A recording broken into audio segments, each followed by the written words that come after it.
Hi everyone.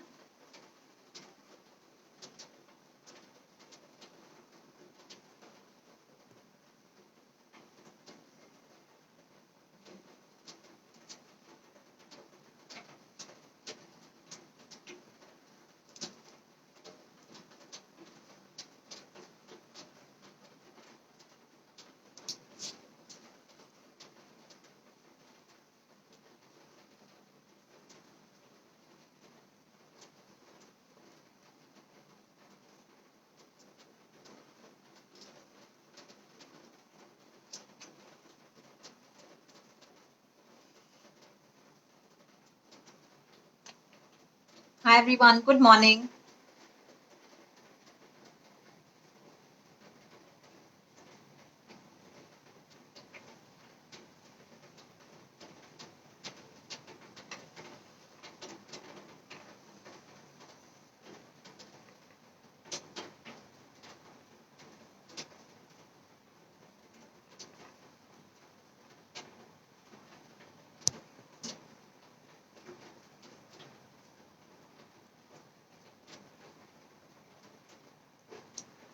Okay.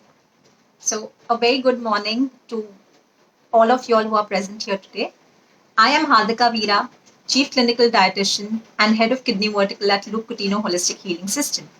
Today we are going to talk about a very important topic, which is hypertension and the ways to manage it. Okay. So I am going to share across quick tips with you all, which is going to help manage your hypertension better.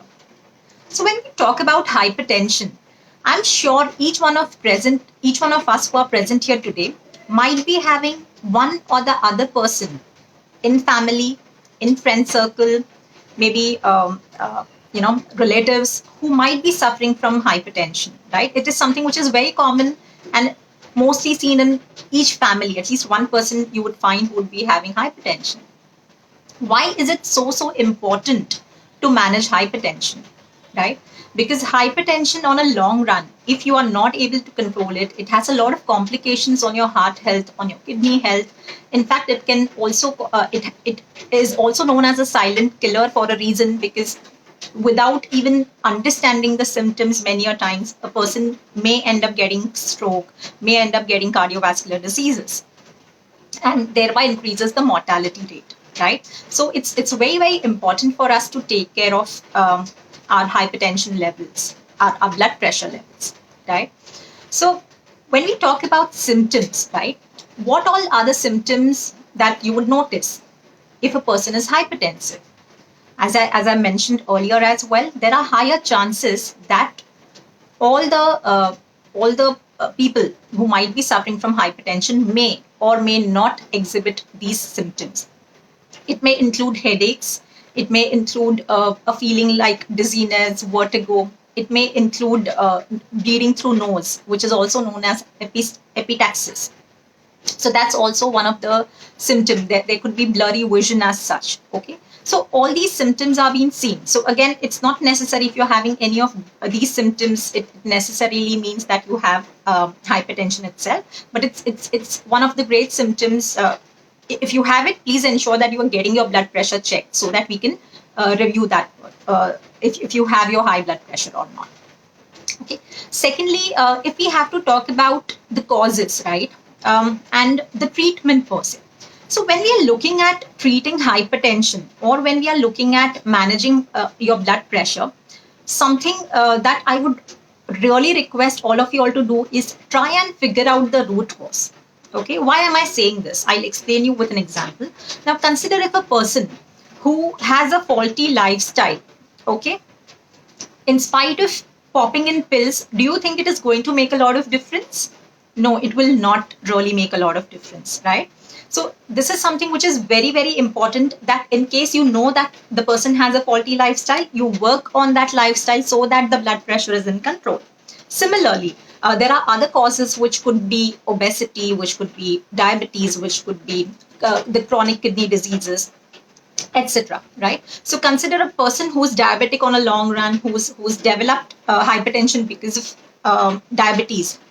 In such case, if you think you're not going to manage your diabetes or blood sugar levels better, do you think it is going to help manage your blood pressure in spite of you popping in a lot of pills? Not really. So this is something which is very important. Hence, I mentioned it's very important for us to take care of the root cause. Identify what is it that has led to hypertension at the first place, and try to fix on that along with the other tips that we are going to talk about today. Okay, so without further ado, let me move on to the most experimented, at the same time these tips that has worked really well with a lot of our clients, who has managed to go off medications, who has managed to reduce the dosage of medications as well. But it's not only these particular tips, but as I told, we have also worked on the holistic health, at the same time the root cause per se. So what is it that you could do, right? So first and foremost thing, let me go lifestyle pillar per se. So first, if I have to talk about nutrition aspect, which I would say most of us would be interested in. So the first thing that I would really suggest would be try and opt for a glass of green juice on a regular basis. When I say green juice, what is it that we are looking at? Okay. So first and foremost, we would be including, say, cucumber, celery, parsley. You could add in ginger. You could add in a little amount of, say, bottle gourd as well. And at end of it, add a pinch of Sri Lankan rolled cinnamon powder to it. This particular glass of smoothie or this particular glass of vegetable juice works really well because one, it is high in terms of the potassium levels. Secondly, it also helps in flushing of the toxins from the kidney. It also helps in improving the kidney health.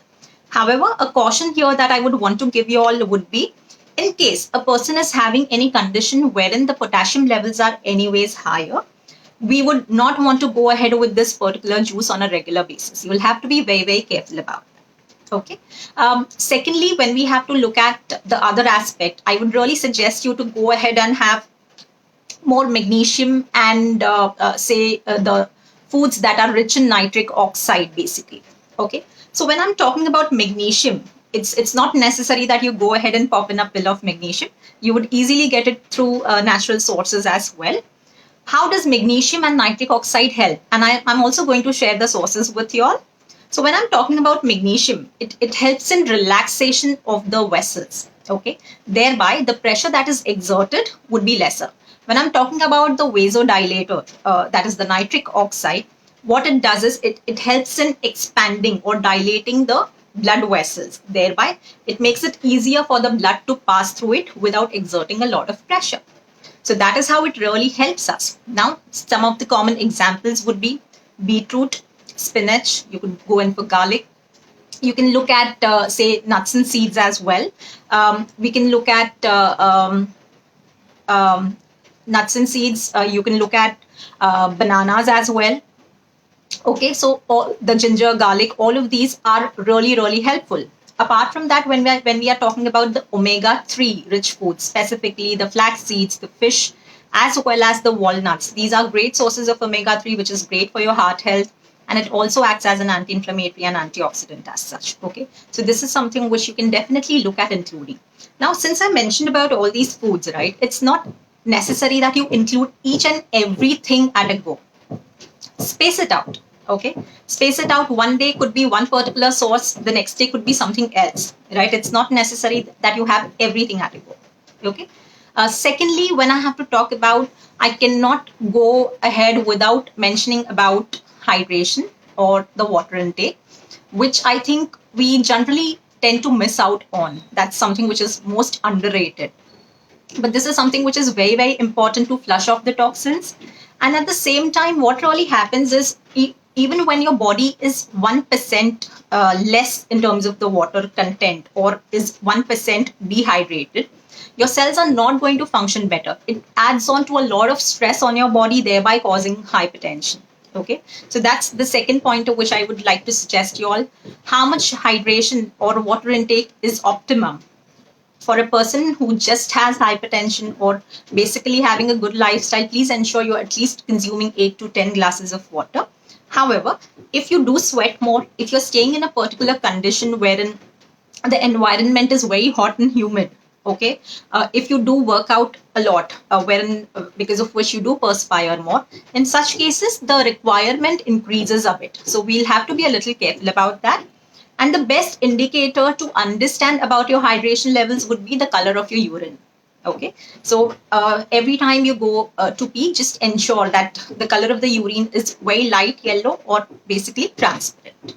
Okay, thirdly, we all know chronic stress is something which is very common cause that most of us face these days, right? And thereby we have noticed that a person says, I have been so stressed out throughout that I have ended up getting hypertension or high blood pressure as well. So we do relate your chronic stress with blood pressure, correct? Similar is the case with regards to your sleep deprivation and high blood pressure. Okay, now sleep and stress, both of it are pretty much interrelated. Why? If you're very much stressed, do you think you are able to sleep well? Not really. And similarly, if you do sleep, if you have issues with regards to sleep, if you do not sleep well, in that case, your stress levels, your stress hormones would anyways be on a higher end, right? So it is pretty much interconnected. In fact, a lot of medical science and researchers has shown that a person who has good sleep has been able to manage their stress effectively, and at the same time has been in a better condition to manage the blood pressure or hypertension as well. Okay, so this is something which is very crucial, and it's only during deep sleep that most of the wear and tear, your rebuilding of the hormones, or the recovery, your antibodies that are being generated, the growth hormone, everything that is required at that point of time in terms of detoxification happens when you are in that deep sleep. So it is so very important. The fifth pointer, the last pointer that I would say, this is something which is my personal favorite, which really works amazing, would be your breath work. Okay, when I'm saying breath work, there are a couple of breathing exercises that really works amazingly well. So one of it would be the diaphragmatic breathing. When I say diaphragmatic breathing, it is also called as belly breathing. How do you go about that? Would be, while you are inhaling, your tummy should ideally come out. And while you are exhaling, your tummy should go in. Consider it like a balloon, it inflates when you do put in some air. So similarly, your stomach should inflate. And when you're exhaling, it should deflate.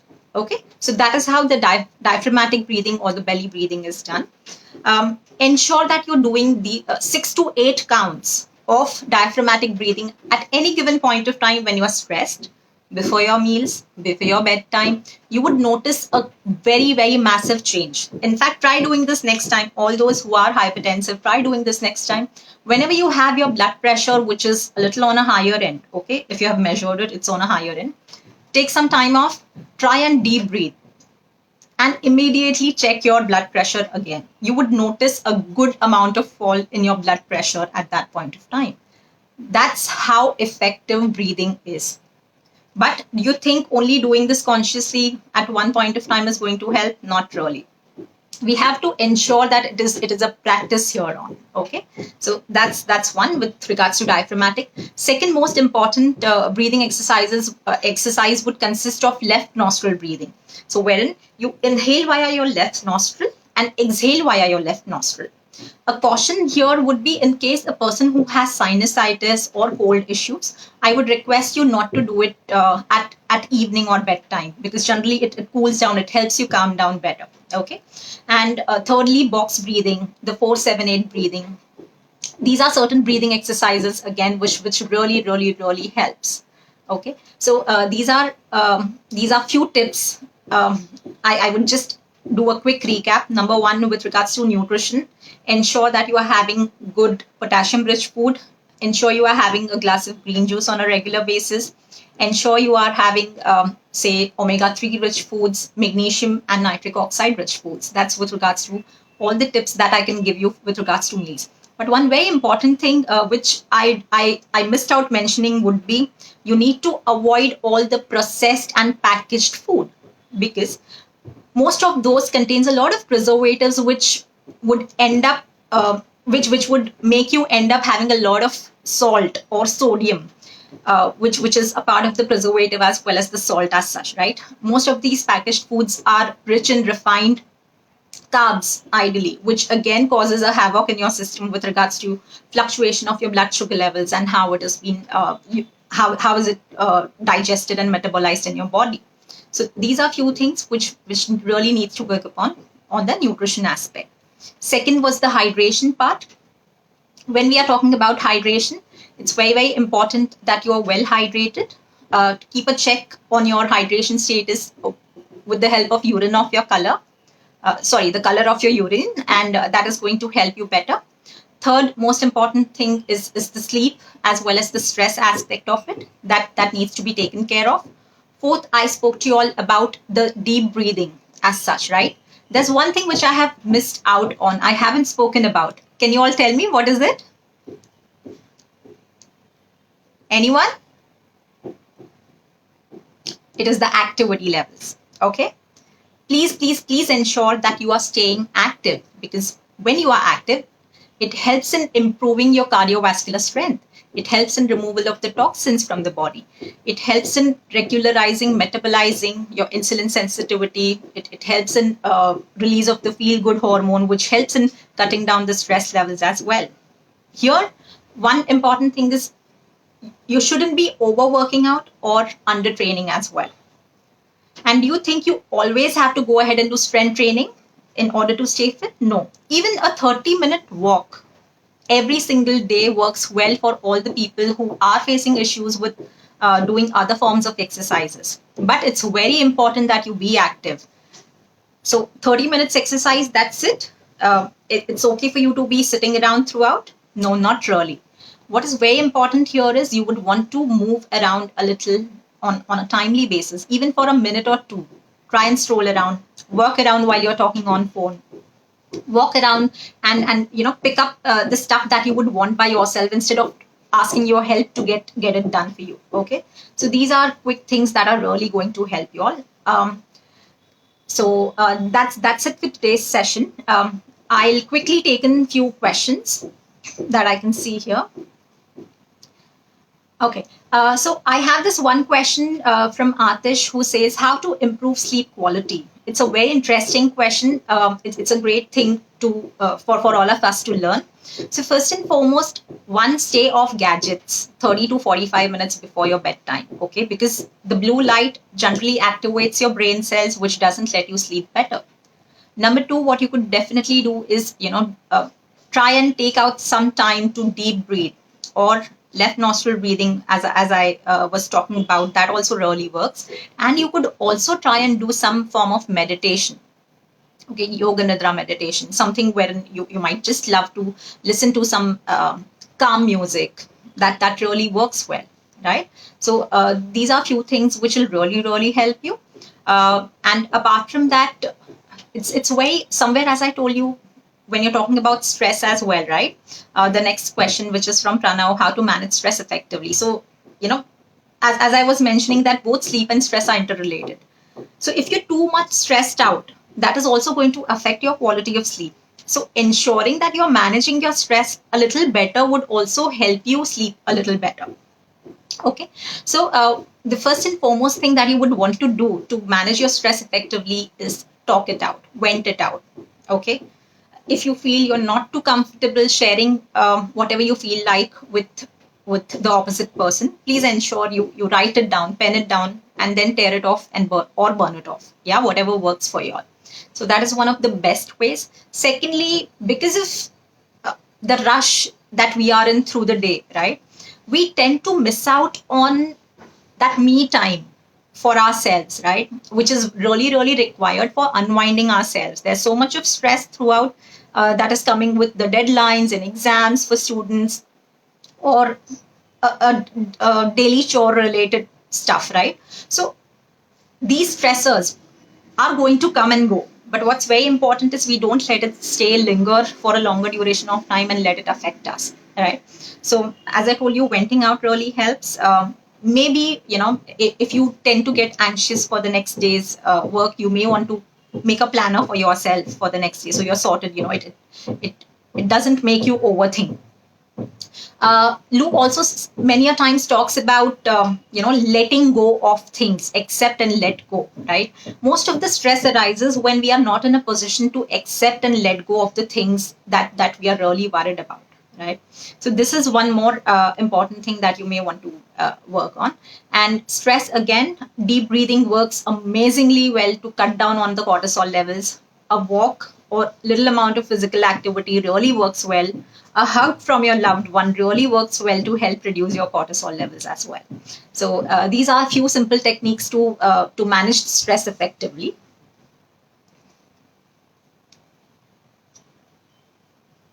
Okay.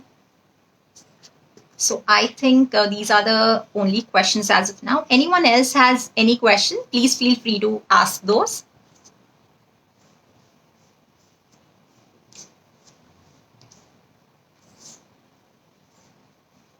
Any more questions?